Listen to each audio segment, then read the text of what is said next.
الحمدللہ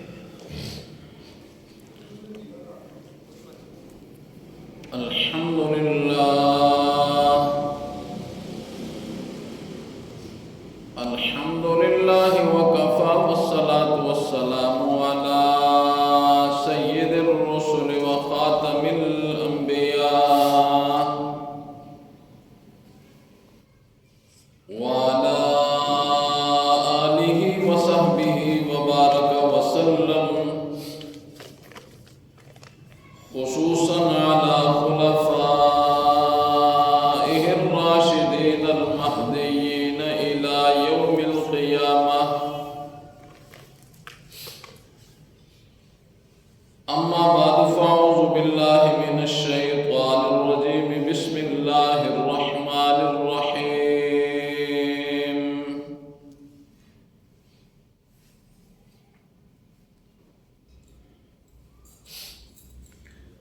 يوم لا ينفع مال ولا بنون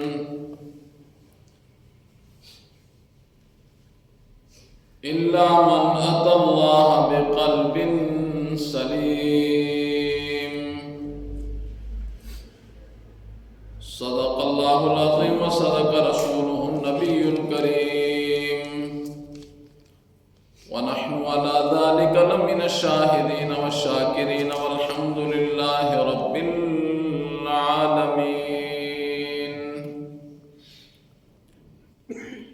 اللهم صل على محمد وعلى آل محمد كما صليت على إبراهيم وعلى آل إبراهيم إنك حميد مجيد. اللهم بارك على محمد وعلى آل محمد كما باركت على إبراهيم وعلى آل إبراهيم إنك حميد مجيد. رب اشرح لي صدري ويسر لي أمري واحلل عقدة من لساني يفقهوا قولي. رب زدني علما، رب زدني علما، رب زدني علما.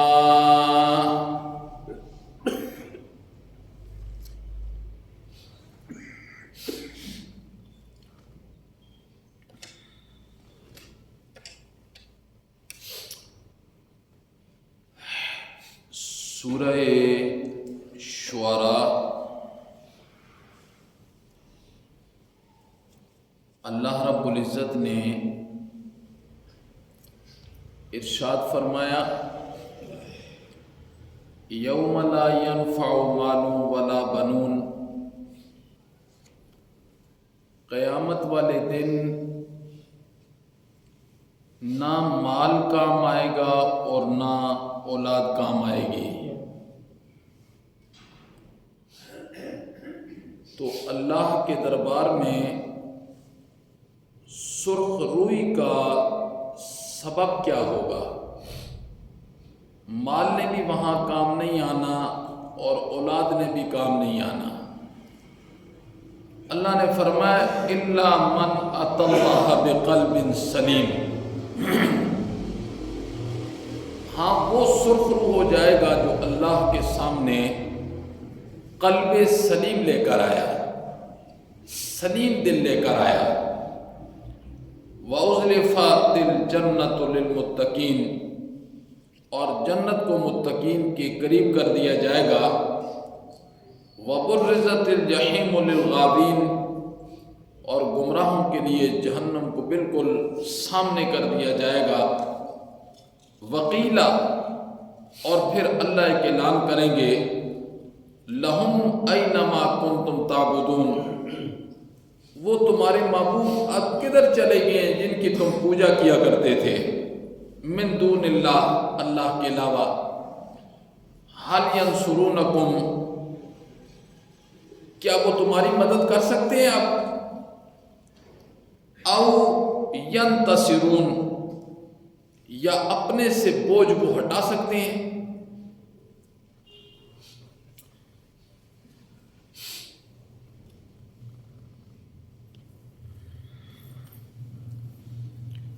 جب انسان دنیا سے رخصت ہوتا ہے، دنیا سے جاتا ہے، اس کی تین ہی حالتیں ہوتی ہیں۔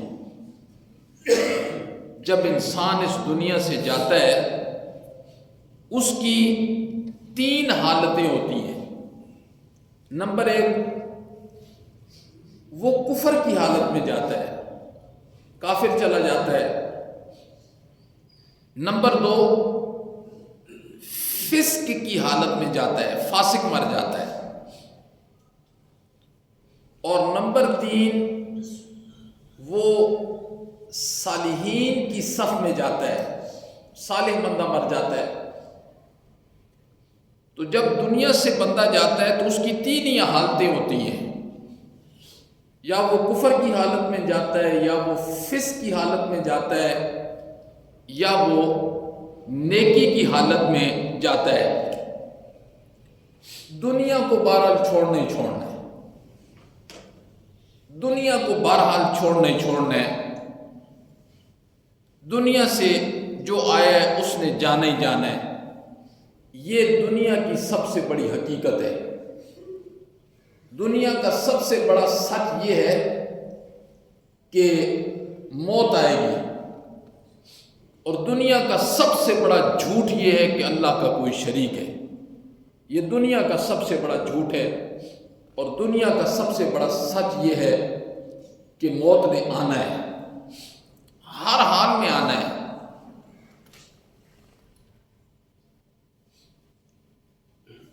یہ نہیں کہ موت صرف بوڑھوں کو آئے گی، جوان بھی جا رہے ہیں، چھوٹے بھی جا رہے ہیں، جس کا وقت پورا ہوتا ہے وہ چلا جاتا ہے۔ بہرحال یہ ایک ایسی چیز ہے جس کا انکار نہیں ہے، کافر بھی انکار نہیں کرتے۔ قرآن نے ایک جگہ یہ کہا ہے کہ یہود و نصارہ کے متعلق قرآن نے کہا، ہر ایک یہودی یہ چاہتا ہے کہ میری دنیا میں 1000 سال عمر ہو، 1000 سال عمر ہو۔ تو ظاہر بات ہے 1000 سال کے بعد بھی تو اس نے جانا ہی ہے۔ میں نے پہلے بھی ایک دو دفعہ یہ بات سنائی ہے، کسی تفسیر میں نے پڑھی۔ افلاطون تھا، یہ بنی اسرائیل میں تھا، تو وقت کے نبی نے اللہ کی وحدانیت کی دعوت دی، اس نے انکار کر دیا۔ اس نے کہا کہ اگر مجھے یہ پتہ چل جائے نا کہ اللہ کس دن، کس جگہ، کس وقت، کس سیکنڈ میں میری روح قبض کرے گا تو اللہ نہیں کر سکتا۔ تو اللہ ظاہر ہے، رسول اللہ صلی اللہ علیہ وسلم نے فرمایا، لوگوں سن لو، انا اغیر منی، انسانوں میں سب سے زیادہ غیرت مند میں ہوں۔ اور پھر امام الانبیاء نے فرمایا، واللہ اغیر منی، اللہ مجھ سے بھی بڑا غیرت مند ہے۔ تو اللہ رب العزت نے وقت کے نبی پر وحی نازل کی، افلاطون کو بتا دو فلاں دن، فلاں جگہ، فلاں سیکنڈ، فلاں وقت میں تیری روح قبض کروں گا، چل تو جو اسباب روکنے کے کر سکتا ہے وہ کر لے۔ مفسرین نے لکھا کہ اس نے 18 افلاطون بنائے، اپنے جیسے، بالکل اپنے جیسے، ان میں ایک بال برابر بھی فرق نہیں تھا۔ ذہن میں کیا تھا کہ جب فرشتہ آئے گا نا تو وہ دیکھے گا افلاطون ہی افلاطون ہے، تو کس کی روح قبض کرے؟ 9 ایک طرف اور 9 دوسری طرف کھڑ کے درمیان میں کھڑا ہو گیا۔ اب فرشتے کو تو دھوکہ نہیں دے سکتا، تو فرشتہ آیا تو اس نے کہا، کیا افلاطون، تو نے تو کمال ہی کر دیا، بس ایک کمی باقی رہ گئی۔ وہ فوراً بولا، کون سی؟ تو اس نے کہا، یہی، تم بولتے ہو، یہ بولتے نہیں۔ تو بہرحال موت سے فرار نہیں ہے، ہر صورت میں موت آئے گی۔ قرآن کیا کہتا ہے؟ قرآن نے کہا، اینما تکونوا یدرککم الموت ولو کنتم فی بروج مشیدہ، موت سے تم بھاگ نہیں سکتے۔ اللہ نے فرمایا اتنے مضبوط قلعوں کے اندر تم چلے جاؤ نا، مضبوط قلعوں کے اندر، کہ اس میں کوئی کھڑکی اور دروازہ بھی نہ رکھو، تم اندر چلے جاؤ مضبوط قلعے بنا کے، موت تمہیں وہاں سے بھی اٹھا کے لے جائے گی۔ وَلَوْ كُنْتُمْ فِي بُرُوجٍ مُشَيَّدَةٍ، اگرچہ تم مضبوط قلعوں کے اندر چلے جاؤ، موت سے فرار ناممکن ہے۔ بس یہ جام چکھنا ہی چکھنا ہے۔ جب جس انسان کو یہ یقین ہو جائے نا کہ موت آنی ہے، پھر اس کے لیے ایک دعا ہے، اس کے لیے ایک دعا ہے۔ رسول اللہ صلی اللہ علیہ وسلم نے ارشاد فرمایا کہ وہ یہ دعا کیا کرے، مولا مجھے جب موت آئے نا تو ایسی موت دینا کہ اس وقت میرا شمار صالحین لوگوں میں ہو جائے، نیک لوگوں میں میرا شمار ہو جائے۔ انبیاء کا طبقہ بہت اونچا طبقہ ہے، انسانوں میں بہت اونچا طبقہ ہے۔ ہر نبی اپنی دعاؤں میں یہ جملے ضرور بولا کرتے تھے، وَأَلْحِقْنِي بِالصَّالِحِينَ وَأَلْحِقْنِي بِالصَّالِحِينَ، مولا موت کے بعد ہمیں نیک لوگوں کی صف میں شمار کرنا۔ یہ اللہ انبیاء کی زبان سے جملے کیوں کہلواتے تھے؟ کہ ہر امت کے لیے یہ سبق ہوتا تھا، ہر امت کے لیے کہ موت بہرحال آنی ہے اور ہر صورت میں آنی ہے۔ اور اس لیے امام الانبیاء نے فرمایا کہ بندے کو چاہیے کہ یہ اللہ سے دعا کرتا رہے، مولا مجھے موت اس حالت میں دینا کہ مولا میں تیرا فرمانبردار بندہ بنوں، میں تیرا صالح بندہ بنوں، پرہیزگار بندہ بنوں۔ مولا اس حالت میں حضرت یوسف علیہ السلام یہی دعا کیا کرتے تھے، فاطر السماوات والارض انت ولی فی الدنیا والآخرہ توفنی مسلما والحقنی بالصالحین۔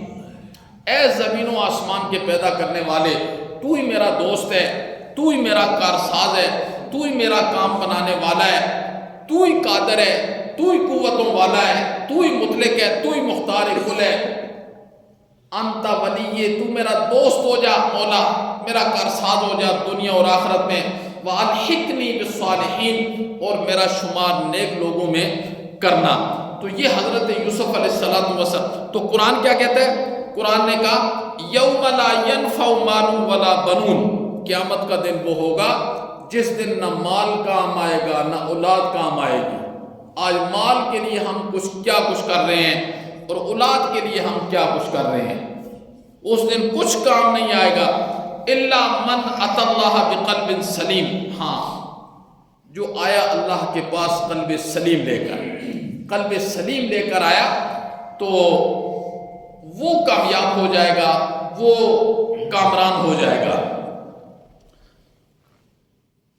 اللہ نے فرمایا مال بھی کام نہیں آئے گا، اولاد بھی کام نہیں آئے گی، کام کیا آئے گا؟ قلب سلیم۔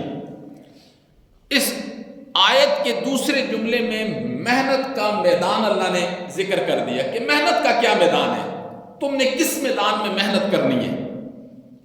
تو اللہ رب العزت نے آیت کے دوسرے ٹکڑے میں محنت کا میدان بیان کر دیا، محنت کا میدان متعین کر دیا کہ محنت کا میدان یہ ہے کہ تم اپنے دل کو سلیم بنا لو، یہ محنت کا میدان ہے۔ اللہ نے فرمایا تم اپنے دل کو کیا بنا لو؟ سلیم بنا لو۔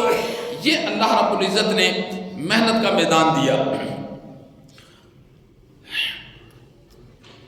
دیکھیے شریعت ہمیں صرف دعا کرنے کا نہیں کہتی کہ صرف دعا کرو، شریعت نے دعا کا بھی کہا ہے اور ساتھ محنت کا بھی کہا ہے کہ دعا بھی کرنی ہے اور ساتھ محنت بھی کرنی ہے۔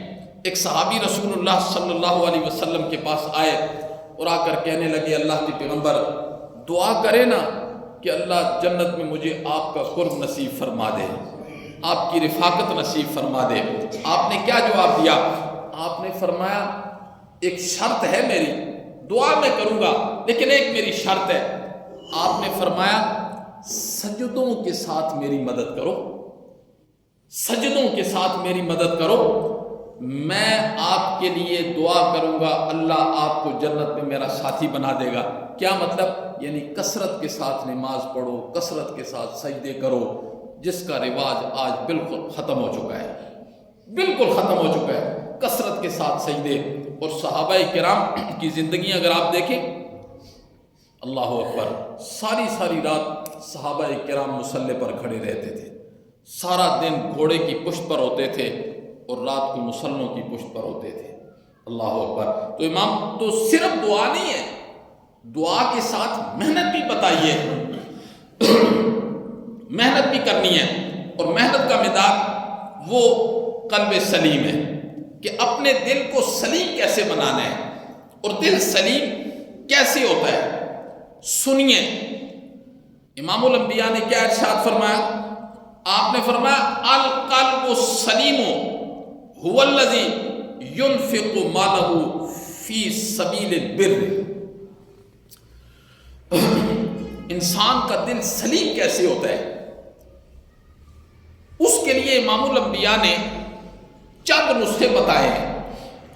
ایک نسخہ اس روایت میں یہ بتایا ہے، آپ نے فرمایا القلب السلیم، قلب سلیم هو الذی، وہ ہے ينفق مالہ فی سبیل البر، جو اپنا مال نیکی کے کاموں میں خرچ کرے، صرف خرچ نہ کرے، نیکی کے کاموں میں خرچ کرے۔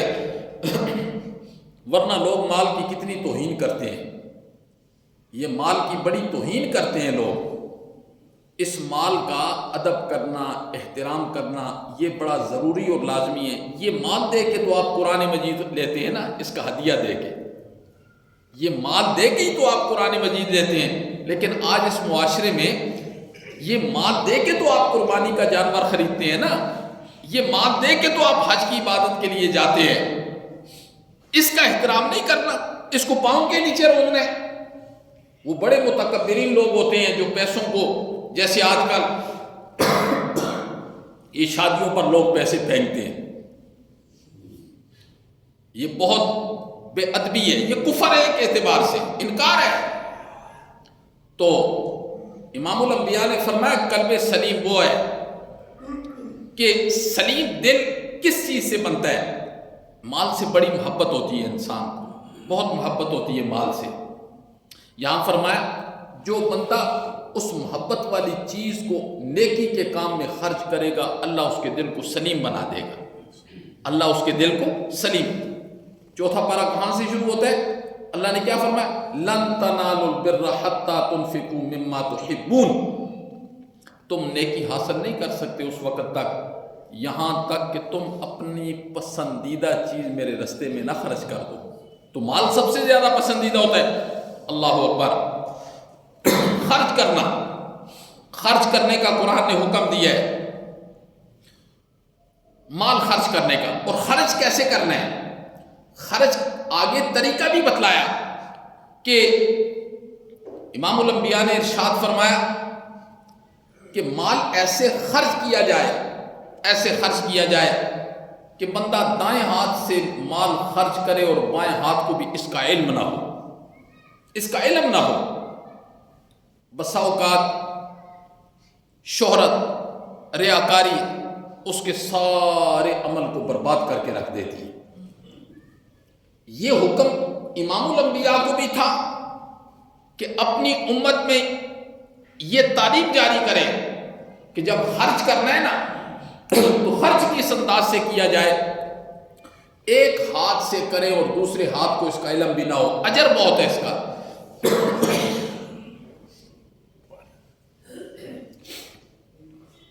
حضرت موسیٰ علیہ السلام کو بھی اللہ نے اسی چیز کا حکم دیا۔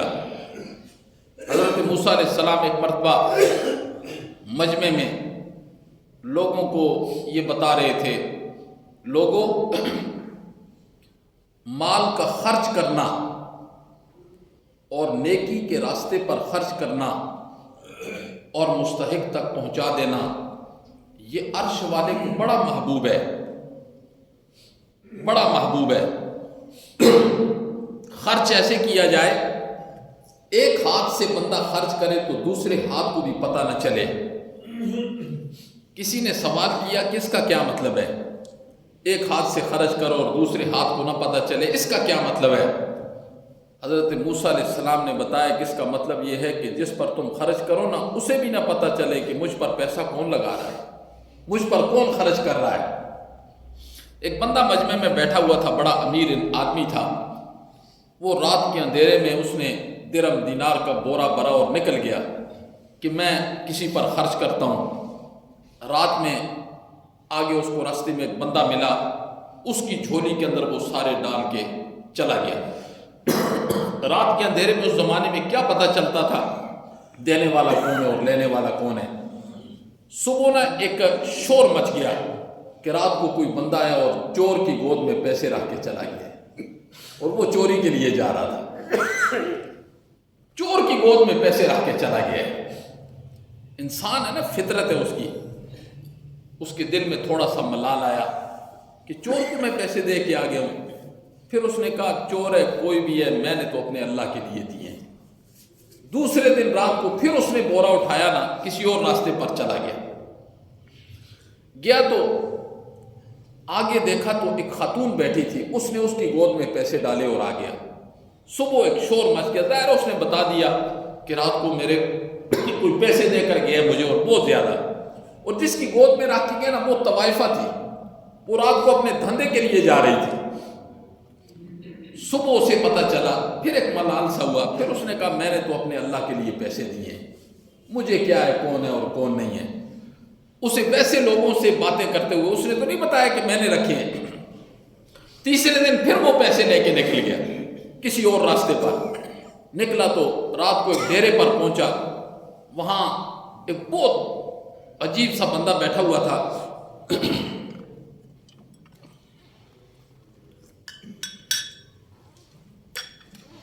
اس کی گود میں پیسے رکھ کے وہ چلا گیا، پھر پیچھے سے تحقیق بھی کرتا تھا دیکھوں کیا ہے، پہلے کی طرح تو نہیں۔ پتہ چلا کہ رات کو کوئی بہت بڑا مالدار بندہ تھا وہ، جس کی گود کے اندر وہ پیسے رکھ کے چلا گیا، وہ پہلی مالدار تھا وہ۔ خیر پھر ملال آیا تو اللہ رب العزت نے حضرت موسیٰ علیہ السلام پر وحی نازل کی اور پھر اس بندے کا نام بتایا کہ آپ کی امت میں یہ فلاں فلاں بندہ ہے، تو اس کو میری طرف سے یہ پیغام دے دیں کہ ہم نے اس کے تینوں صدقے قبول کر لیے، تینوں صدقے قبول کر لیے۔ پھر وجہ بتائی کہ جو چور تھا، جو طوائفہ تھی، وہ جب پیسے ملے نا تو اسی وقت رات کو گھر آئے اور مصلے پر بیٹھے اور وہ رونے لگ گئے کہ مولا ہم کس لیے جا رہے تھے اور تو نے ہمیں، مولا آج کے بعد ہماری پکی توبہ ہے۔ انہیں مال اتنا اللہ نے دے دیا کہ یا اللہ آج کے بعد یہ کام نہیں کریں گے۔ اور تیسرا بندہ جو مالدار تھا، اس نے کبھی زکوٰۃ نہیں دی تھی، اس نے کہا دیکھو لوگ رات کے اندھیرے میں زکوٰۃ نکالتے ہیں اور مجھے اللہ نے اتنا مال دیا، میں نے آج تک زکوٰۃ نہیں نکالی ہے۔ تو خیر اللہ رب العزت نے تینوں لوگوں کو اس کی وجہ سے ہدایت دے دی اور اللہ رب العزت نے تینوں صدقے قبول کرے۔ تو امام الانبیاء نے کیا ارشاد فرمایا؟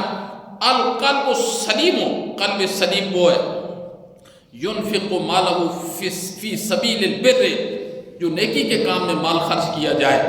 اور دوسرے نمبر پر کس چیز کی محنت کرنی ہے؟ محنت کا میدان اللہ نے بتا دیا ہے، محنت کا میدان وہ دل ہے، اس کو سلیم بناؤ۔ یہ اللہ رب العزت نے قلب سلیم پر محنت کی تعلیم دی ہے کہ قلب کو سلیم تم نے کیسے بنانا ہے۔ اور امام الانبیاء نے ارشاد فرمایا الذی یکون خالیا عن غلبۃ الشہوات۔ نمبر 2 کہ یہ دل سلیم کیسے بنے گا، انسان کا دل ہے نا سلیم کیسے بنے گا؟ آپ نے ارشاد فرمایا وہ دل سلیم بن جائے گا جس دل پر شہوات کا غلبہ نہیں ہوگا۔ دیکھو شہوت کا ہونا یہ بری بات نہیں ہے، شہوت نہیں ہے تو انسان ہی نہیں ہے، شہوت نہیں ہے تو پھر تو انسان ہی نہیں ہے نا۔ آپ نے فرمایا وہ دل سلیم بن جائے گا جس دل پر شہوات کا غلبہ نہیں ہوگا۔ جس دل پر شہوات کا غلبہ ہوگا وہ دل کبھی سلیم نہیں بن سکتا۔ آج تو ہمارے دلی شہوات کے غلبے سے لپٹے ہوئے ہیں، آج تو ہمارے دلی شہوات کے غلبے سے ایک مثال دیتا ہوں صرف سمجھانے کے لیے۔ ایک مثال ہے، ایک بندے کے پاس گاڑی ہے، اپنی ضرورت کی گاڑی ہے، اسے ایک گاڑی پسند آ گئی اور اس کی قیمت بہت زیادہ ہے۔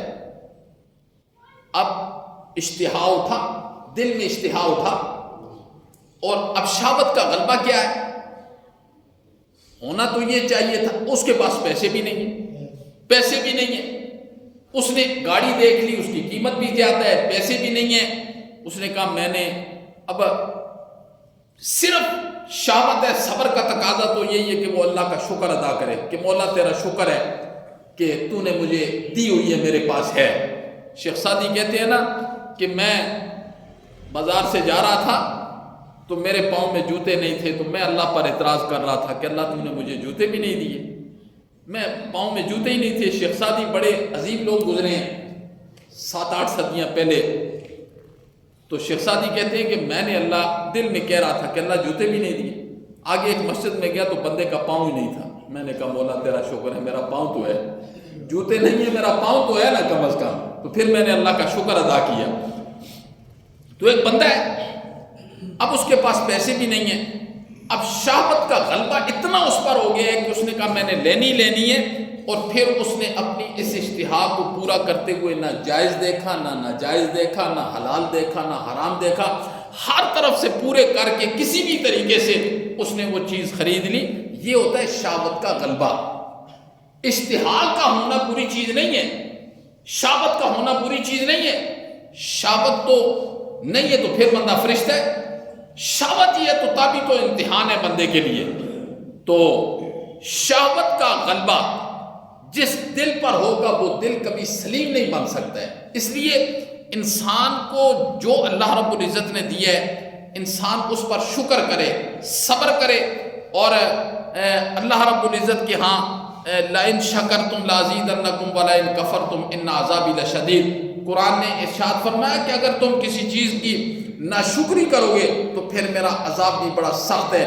وہ چاہوں گا تو دنیا میں دوں گا، چاہوں گا تو آخرت میں دوں گا جی، اور ناشکری والے کو اللہ پھر دونوں جگہ سزا بھی دیتے ہیں اور عذاب بھی دیتے ہیں۔ تو فرمایا الذی یکون خالیا عن غلبۃ الشہوات، قلب سلیم وہ ہے جو شہوت کے غلبے سے وہ خالی ہو، شہوت کے غلبے سے۔ جب انسان کے دل میں شہوت کا غلبہ آ جاتا ہے نا، غلبہ، پھر وہ نفس کے سامنے ہار جاتا ہے۔ پھر قرآن نے اس بندے کو کیا کہا؟ قرآن کیا کہتا ہے؟ قرآن کہتا ہے افرأیت من اتخذ الہہ ہواہ، میرا پیغمبر کیا آپ نے اس شخص کو نہیں دیکھا جس نے اپنی خواہشات کو اپنا الہ بنایا ہے؟ مجھے نہیں بنایا، اپنی خواہشات کو اپنا رب مانا ہے۔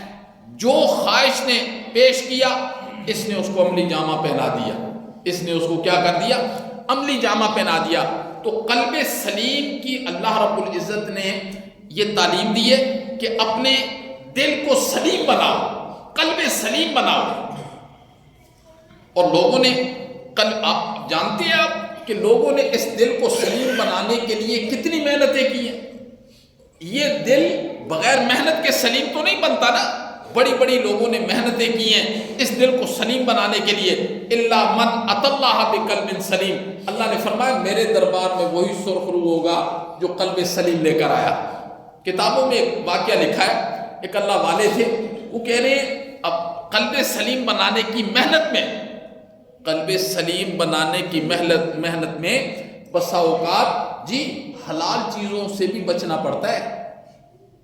ایک اللہ والے کیا کہہ رہے ہیں کہ 3 دن سے مجھے نفس کہہ رہا ہے کہ انڈا کھاؤ انڈا کھاؤ، میں ایسے کہہ رہا ہوں کہ نہیں کھانا۔ تیسرے دن اس نے مجھے بہت تنگ کر دیا کہ انڈا کھانا ہی کھانا ہے۔ تو میں صبح نماز سے پہلے شہر کی طرف چل پڑا، تو جو ہی میں شہر میں گیا نا، شہر کے اندر ایک گھر سے چور چوری کر کے بھاگا، اور میرے قریب سے نکل کے بھاگا، اور لوگ اس کے پیچھے آئے نا، لوگوں نے مجھے پکڑ لیا کہ یہ چور ہے۔ اب مجھے ڈنڈے مارنے لگ گئے، تو میں ڈنڈے کھا رہا ہوں، تو پھر میں ساتھ یہ کہہ رہا ہوں کہ اور انڈے کھاؤ تم اب، تو اور انڈے کھاؤ، تو وہ مجھے مار رہے ہیں، تو وہ لوگ بھی سن رہے ہیں۔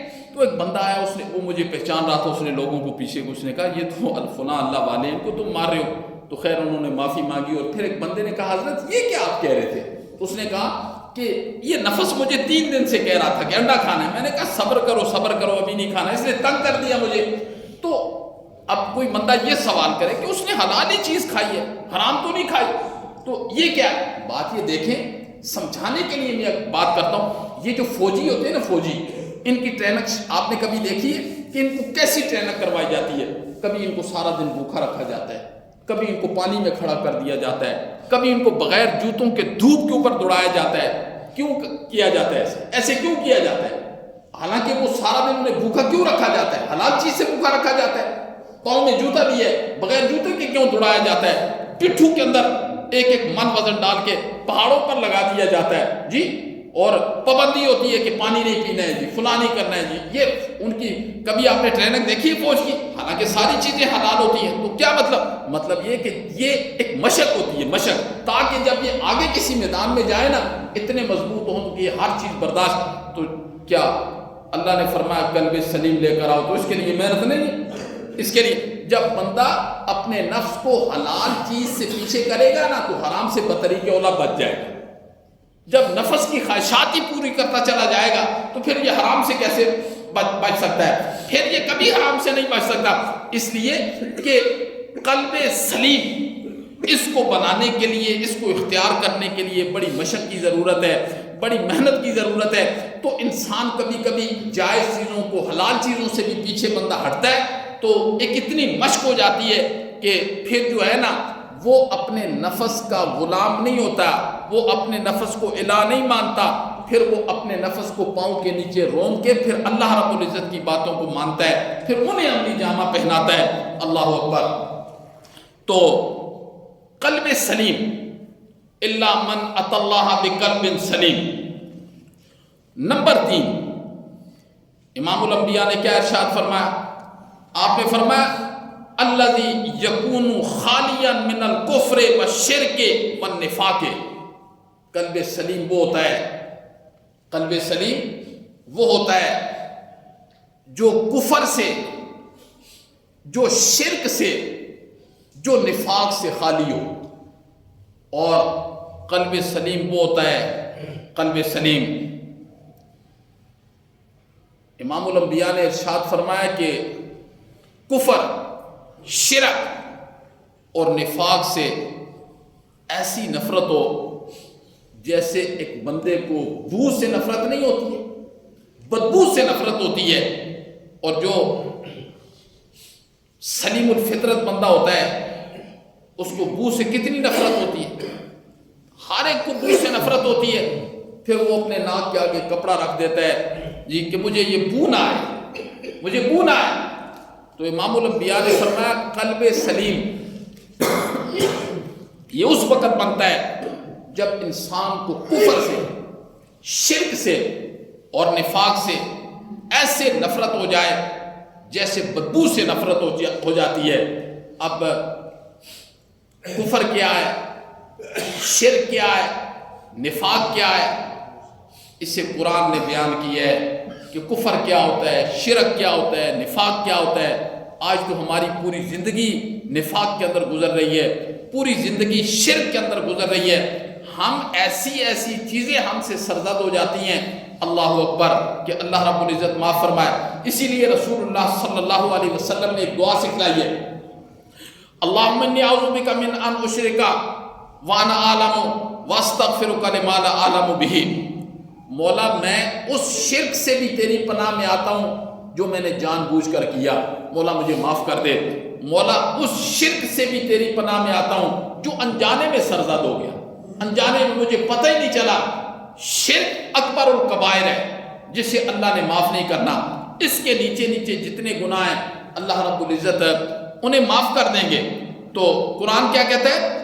یوم لا ینفع مال ولا بنون۔ قیامت کا دن وہ ہے جس دن مال بھی کام نہیں آئے گا، اولاد بھی کام نہیں آئے گی۔ جس اولاد کے لیے آج ہم کیا کیا کرتے ہیں، کیا کیا پاپڑ بیلتے ہیں، حرام بھی لیتے ہیں، رشوت بھی لیتے ہیں، سود بھی لیتے ہیں جی، اور یہ اولاد جوان ہوتی ہے تو پھر ہمارے مقابلے میں کھڑی ہو جاتی ہے جی، ایک گھر میں ایک دشمن کھڑا ہو جاتا ہے۔ اس لیے جب ہم اولاد کی تربیت قرآن اور سنت کے مطابق کریں گے، جس دور کے اندر، جن ادوار کے اندر اولاد کی تربیت قرآن اور سنت کے مطابق ہوتی تھی، ان لوگوں کو سکون ہوتا تھا۔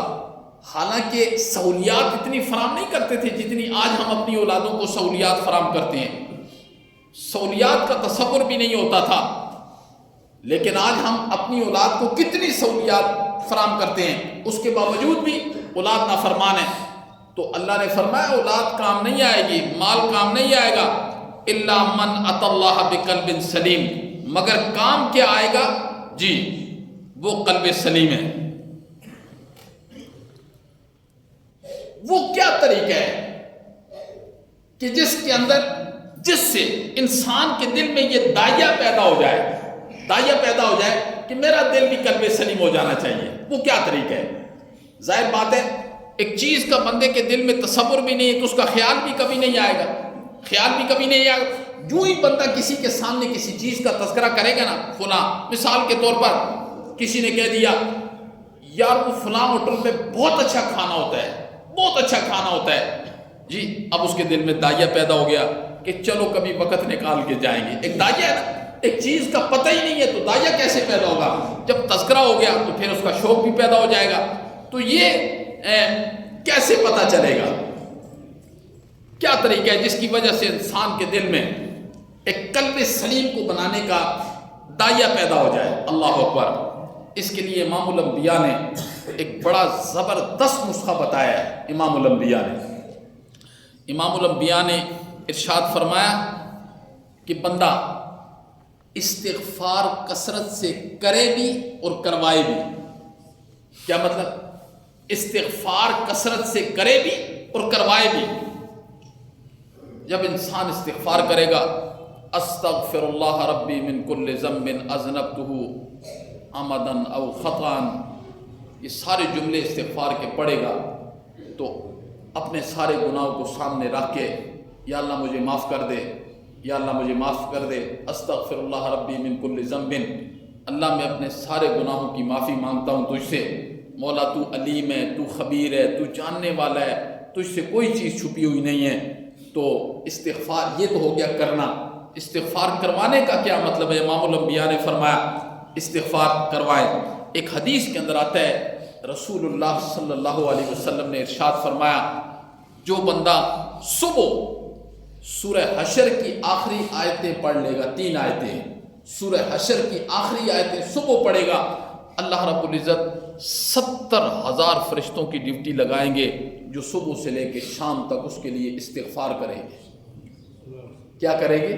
یہ استغفار کروانے کا مطلب ہے، یہ استغفار کروانے کا مطلب ہے۔ امام الانبیاء نے فرمایا جو بندہ سورہ حشر کی آخری 3 آیتیں صبح پڑھ لے گا، وہ کون سی ہے؟ هو اللہ الذی لا الہ الا هو عالم الغیب والشہادۃ والرحمن الرحیم، هو اللہ الذی لا الہ الا هو الملک القدوس السلام المؤمن المہیمن العزیز الجبار المتکبر سبحان اللہ عما یشرکون، واللہ الخالق البارئ المصور له الاسماء الحسنى یسبح له ما فی السماوات والارض وهو العزیز الحکیم۔ یہ سورہ حشر کی آخری آیتیں ہیں۔ امام الانبیاء نے فرمایا استغفار جس نے کیا اور کروایا اللہ اس کو قلب سلیم دے گا۔ اور استغفار کروانے کا کیا مطلب ہے؟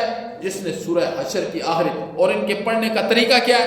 3 مرتبہ ایسے پڑھنے، اعوذ باللہ السمیع العلیم من الشیطان الرجیم، اعوذ باللہ السمیع العلیم من الشیطان الرجیم، اعوذ باللہ السمیع العلیم من الشیطان الرجیم، پھر بسم اللہ الرحمن الرحیم پڑھ کے پھر سورہ حشر کی آخری 3 آیتیں جو پڑھے گا، رات کو پڑھے گا، وہ صبح والا پڑھے گا تو رات تک 70,000 فرشتے اللہ ڈیوٹی لگا دیں گے، اس کے لیے وہ استغفار کریں گے۔ اور پھر بندہ رات کو پڑھتا ہے نا تو صبح تک 70,000 فرشتوں کی پھر اللہ ڈیوٹی لگا دیتے ہیں جو اس کے لیے استغفار کرتے ہیں۔ تو ان چیزوں کا اہتمام جب کیا جائے گا، امام الانبیاء نے فرمایا جی الا من اتى اللہ بقلب سلیم کا یہ مصداق بن جائے گا، اللہ اسے قلب سلیم نصیب فرمائیں گے۔ کبھی میں انشاءاللہ العزیز ان آیات کی تفسیر بھی آپ کے سامنے بیان کروں گا کہ ان آیات کی تفسیر کیا ہے، ان میں اللہ کیا بنوانا چاہتے ہیں، اللہ کہنا کیا چاہتے ہیں۔ یہ 70,000 فرشتوں کی ڈیوٹی جو اللہ لگاتے ہیں، 70,000 روزانہ اگر پڑھے گا جی، اگر اس کی 100 سال عمر ہے، 100 سال پڑھتا رہے گا، صبح بھی 70,000 فرشتے، شام کو بھی 70,000 فرشتوں کی ڈیوٹی اللہ لگائے گا جو اس کے لیے استغفار کریں گے۔ اور جب فرشتے بندے کے لیے اللہ سے استغفار کریں گے تو اللہ اس بندے کو قلب سلیم نصیب نہیں فرمائیں گے، اللہ اسے قلب سلیم نصیب فرمائیں گے۔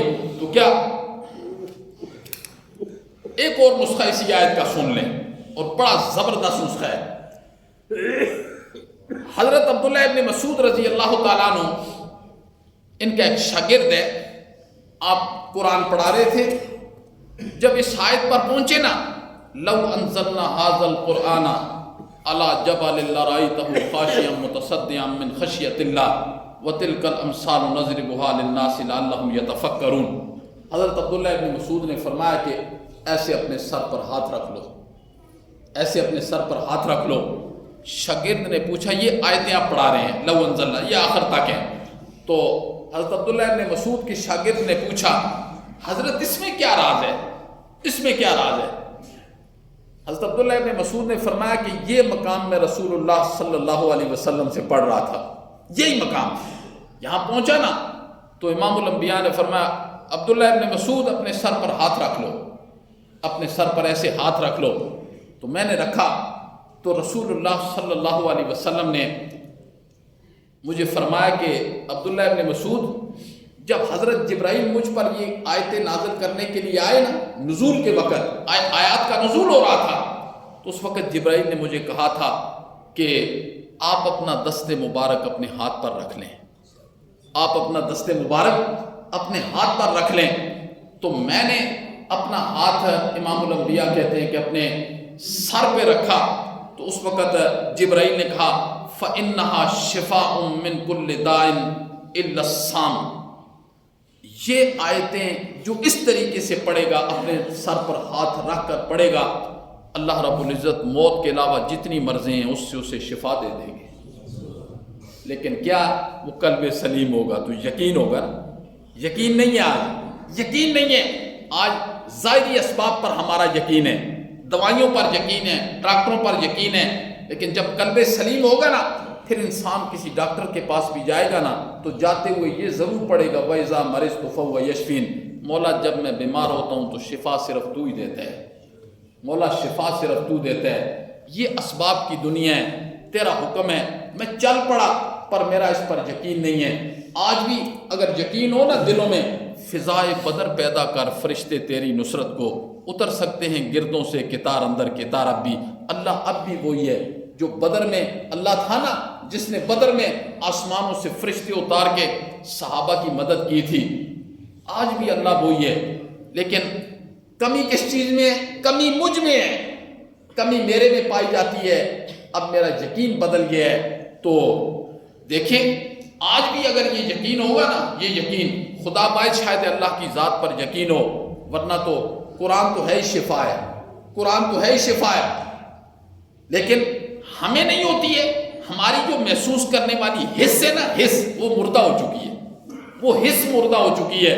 لیکن جب انسان کو اللہ قلب سلیم نصیب فرماتے، اس کے لیے انسان محنت کرتا ہے، تو پھر اللہ رب العزت اس حس کو جو ہے نا اندر جگا دیتے ہیں، پھر وہ اللہ کی ذات پر اس کا اتنا یقین ہوتا ہے، اتنا یقین ہوتا ہے، اس پر میں آپ کو کئی واقعے سنا سکتا ہوں۔ تو اللہ رب العزت ہم سب کو قلب سلیم نصیب فرمائے۔ فرمایا یوم لا ينفع مال ولا بنون، قیامت کا دن وہ ہوگا نہ مال کام آئے گا نہ اولاد کام آئے گی، الا من اتى اللہ بقلب سلیم، مگر جو قلب سلیم لے کر آیا۔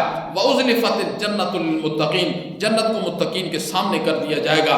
وبرزت الجحیم للغاوین، اور جہنم کو نافرمانوں کے سامنے کر دیا جائے گا۔